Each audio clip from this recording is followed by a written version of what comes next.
Welcome to my channel. ഒരു വിവാഹ ബന്ധത്തിൽ അല്ലെങ്കിൽ ഒരു റിലേഷൻഷിപ്പിൽ അത്യാവശ്യം പാർട്ട്നേഴ്സിന് വേണ്ടുന്ന കുറേ ഗുഡ് ക്വാളിറ്റീസ് ഒക്കെ എല്ലാവരും പറയുന്ന പോലെ തന്നെ സ്നേഹം, പരസ്പര ബഹുമാനം, പരസ്പര വിശ്വാസം, ഇതൊക്കെ തന്നെയാണ്. പക്ഷേ പൊസസീവ്നെസ് എന്ന് പറഞ്ഞൊരു സാധനം ഉണ്ടെങ്കിൽ എത്ര നല്ല ഗുഡ് ക്വാളിറ്റീസ് ഉണ്ടായിട്ടും കാര്യമില്ല, ജീവിതം ബുദ്ധിമുട്ട് തന്നെയാവും. അതായത് അറേഞ്ച്ഡ് മാരേജിൽ നമുക്ക് പാർട്ട്ണറെ മനസ്സിലാക്കാൻ സമയം കിട്ടിയില്ല എന്ന് വരാം. പക്ഷേ ഒരു ലവ് മാരേജിൽ, ഒരു ലവ് റിലേഷൻഷിപ്പിൽ ഉണ്ടെങ്കിൽ നിങ്ങൾ ആദ്യം നോക്കേണ്ടത് നിങ്ങളുടെ പാർട്ട്ണർ ഓവർ പൊസസീവ് ആണോ എന്നാണ്.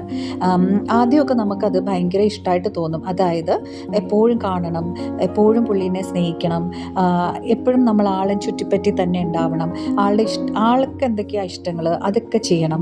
ഇതൊക്കെ നമുക്ക് ആദ്യം ഭയങ്കര സന്തോഷമായിരിക്കും. കാരണം എത്ര കെയറിങ്ങാണ്, എന്നോടുള്ള അമിതമായ സ്നേഹം കൊണ്ടല്ലേ എന്ന് വിചാരിക്കും. പക്ഷെ കല്യാണം കഴിഞ്ഞ് കുറച്ച് കഴിയുമ്പോൾ നമുക്ക് മനസ്സിലാവും ഇത് ഭയങ്കര ബുദ്ധിമുട്ടാണ്. അതായത് നമുക്ക് നമ്മുടേതായ ഒരു സ്പേസ് ഇല്ലാതെയാവും.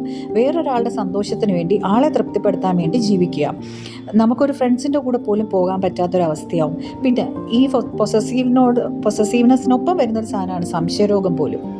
അതായത് വേറൊരാളോട് പോലും നമ്മൾ സംസാരിക്കുന്നതോ ഇടപഴകുന്നതോ ഇഷ്ടമില്ലാതെയാവും. എന്തിന് നമ്മുടെ സ്വന്തം അച്ഛനും അമ്മയും കാണണമെങ്കിൽ പോലും അനുവാദം ചോദിച്ച് പോകേണ്ട അവസ്ഥ, ഒരു പക്ഷേ ചിലപ്പം വിടില്ല എന്ന് തന്നെ വരും. അങ്ങനത്തേക്കുള്ള അവസ്ഥകൾ വരെ ഉണ്ടാവും. അപ്പം പൊസസീവ്നെസ് ഉണ്ടായിട്ട് ഇനി ബാക്കി എത്ര നല്ല ക്വാളിറ്റി ആൾക്കുണ്ടെന്ന് പറഞ്ഞിട്ടും ഒരു കാര്യവുമില്ല.